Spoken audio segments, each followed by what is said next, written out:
Pengembangan perangkat lunak itu seperti menyusun puzzle yang rumit. Kita perlu mengubah kebutuhan pengguna dan bisnis menjadi sebuah program yang bisa digunakan. Nah, di dalam proses ini, pengujian perangkat lunak berperan sangat penting. Ibaratnya seperti jaring pengaman, memastikan bahwa produk akhirnya handal, kuat, dan sesuai dengan yang diharapkan. Jadi, pengujian bukan hanya dilakukan di akhir, tapi merupakan bagian penting dari seluruh siklus pengembangan perangkat lunak.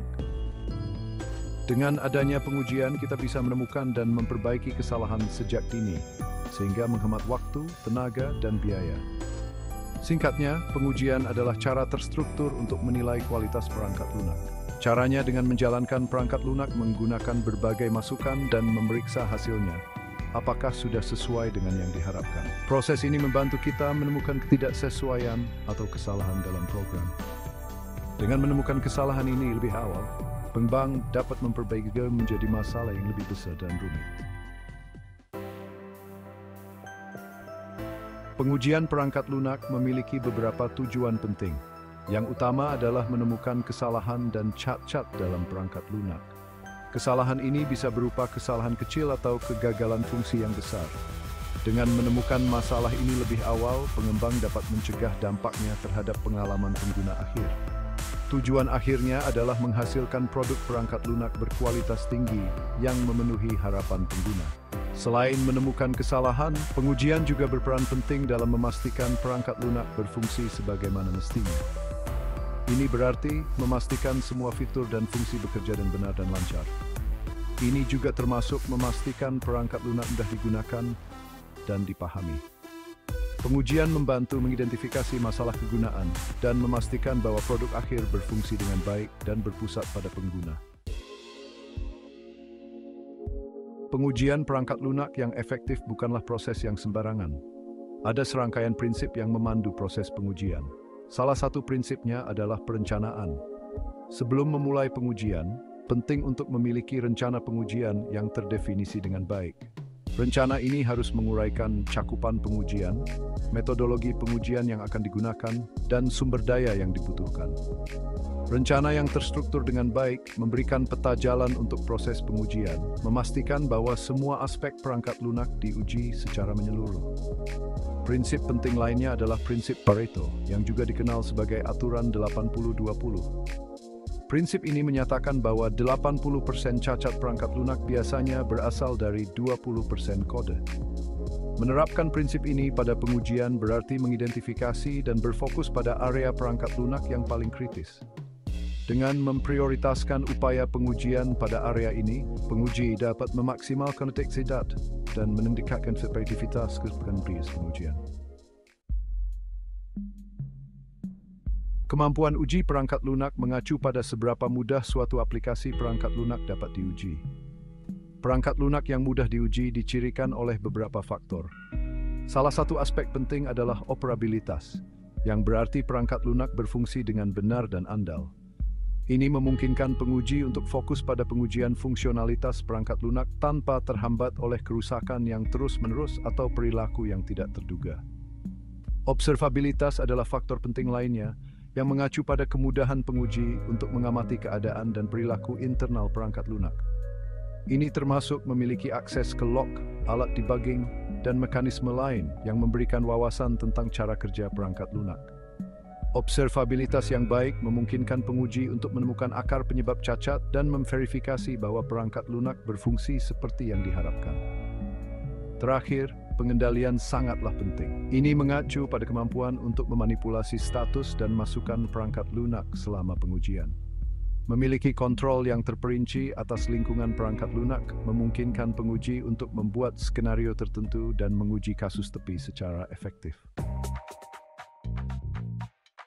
Bagian 5, membuat kasus uji yang kuat, panduan praktis. Kasus uji adalah blok bangunan pengujian perangkat lunak. Kasus uji adalah instruksi rinci yang menguraikan langkah-langkah yang harus diambil selama pengujian. Kasus uji yang dirancang dengan baik harus dengan jelas menyatakan nilai masukan, keluaran yang diharapkan, dan langkah-langkah untuk menjalankan pengujian. Kasus uji yang jelas dan ringkas sangat penting untuk memastikan bahwa pengujian konsisten dan dapat diulang. Saat mendesain kasus uji, penting untuk mempertimbangkan berbagai faktor. Pertama dan terpenting, kasus uji harus mencakup semua fungsi penting dan skenario pengguna. Ini memastikan bahwa semua aspek perangkat lunak diuji secara menyeluruh. Selain itu, kasus uji harus dirancang agar tidak bergantung satu sama lain. Artinya, keberhasilan atau gagal satu kasus uji tidak boleh memengaruhi hasil kasus uji lainnya. Kasus uji independen memungkinkan identifikasi dan isolasi cacat yang lebih mudah. Bagian 6. Pengujian kotak hitam versus kotak putih. Dua sisi mata uang yang sama. Metodologi pengujian perangkat lunak secara garis besar dapat diklasifikasikan menjadi dua kategori, pengujian kotak hitam dan pengujian kotak putih. Pengujian kotak hitam, seperti namanya, memperlakukan perangkat lunak sebagai kotak hitam. Penguji tidak memiliki pengetahuan tentang cara kerja internal perangkat lunak. Mereka hanya berfokus pada masukan dan keluaran perangkat lunak, memverifikasi bahwa perangkat lunak berperilaku seperti yang diharapkan berdasarkan spesifikasinya. Pengujian kotak putih, di sisi lain, memberi penguji visibilitas penuh ke dalam struktur internal dan kode perangkat lunak. Penguji dapat memeriksa kode, memahami logikanya, dan mendesain kasus uji untuk menargetkan jalur dan kondisi kode tertentu. Pendekatan ini memungkinkan pengujian yang lebih komprehensif, karena uji dapat mengidentifikasi potensi masalah yang mungkin tidak terlihat dari perspektif kotak murni. Bagian 7. Pengujian kotak putih beraksi, menerangi kedalaman. Bayangkan sebuah skenario di mana aplikasi perangkat lunak menghitung total biaya barang dalam keranjang belanja. Dengan menggunakan pengujian kotak hitam, kita akan memasukkan berbagai kombinasi barang dan jumlah, dan memverifikasi bahwa total biaya yang dihitung sudah benar. Namun dengan pengujian kotak putih, kita dapat menggali lebih dalam. Kita dapat memeriksa kode yang melakukan penghitungan, mencari potensi masalah seperti kesalahan luapan integer, atau metode pembulatan yang salah. Pengujian kotak putih sangat bermanfaat untuk menguji algoritma yang kompleks, struktur data, dan kode yang syarat logika. Ini memungkinkan penguji untuk mendesain kasus uji yang secara khusus menargetkan area ini, memastikan bahwa mereka berfungsi dengan benar dan efisien. Dengan memeriksa kode secara langsung, penguji dapat mengidentifikasi potensi hambatan kinerja, kerentanan keamanan, dan musuh lain yang mungkin tidak terlihat dari perspektif kotes. Bagian 8. Kekuatan pengujian kotak putih, membongkar masalah tersembunyi. Salah satu keuntungan signifikan dari pengujian kotak putih adalah kemampuannya untuk mengungkap kesalahan logis dan masalah kasus khusus yang mungkin terlewatkan oleh pengujian kotak hitam. Misalnya, perhatikan aplikasi perangkat lunak yang memproses masukan pengguna. Pengujian kotak hitam mungkin melibatkan memasukkan berbagai data yang valid dan tidak valid untuk menguji logika validasi masukan. Namun, pengujian kotak putih akan memungkinkan kita untuk memeriksa kode yang menangani masukan dan mengidentifikasi potensi kerentanan, seperti injeksi SQL atau kelemahan skrip lintas situs. Pengujian kotak putih juga dapat digunakan untuk memverifikasi bahwa semua jalur kode dijalankan setidaknya sekali. Ini sangat berguna untuk mengidentifikasi kode mati atau kode yang tidak pernah dijalankan dalam kondisi normal.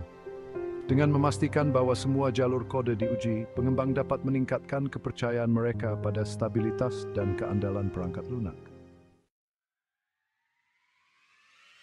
Bagian 9. Kesimpulan, menerapkan pendekatan holistik untuk pengujian. Sebagai kesimpulan, pengujian perangkat lunak adalah aspek yang tak terpisahkan dari siklus pengembangan perangkat lunak. Ini memainkan peran penting dalam memastikan bahwa perangkat lunak dapat diandalkan, berfungsi, dan memenuhi harapan pengguna.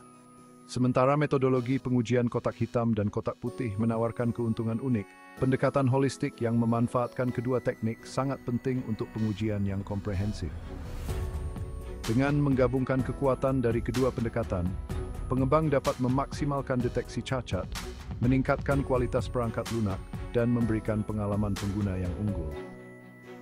Pengujian perangkat lunak adalah proses berkelanjutan yang harus diintegrasikan ke dalam semua tahap siklus pengembangan perangkat lunak. Dengan menerapkan budaya pengujian dan tingkatan penjutan, pengembang dapat membuat perangkat lunak berkualitas tinggi yang memenuhi kebutuhan pengguna yang terus berkembang. Bagian 10 referensi. Feathers, Michael. Working effectively with legacy code, Prentice Hall 2004.